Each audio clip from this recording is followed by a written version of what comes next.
Takže dušte pařani, já vás zdravím u dnešního informačního videa a v tomto videu si řekneme, že teďka nebudou žádné Steamové hry. Můžete poděkovat nějakému hackerovi, který mi hacknul Steam. Nevím vůbec, kdo to je. Napsal jsem na Steam podporu. Doufám, že mi pomůžou, protože měl jsem tam své nejoblíbenější hry, jako byl Call of Duty Black Ops 2, anebo Modern Warfare 3.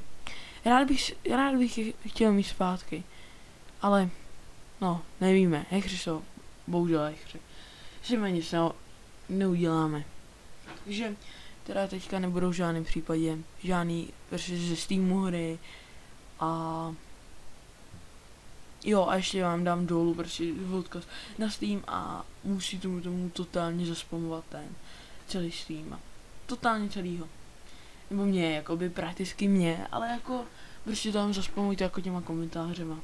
A já se potom vyčistím, že jo, to je tím. Zduřte!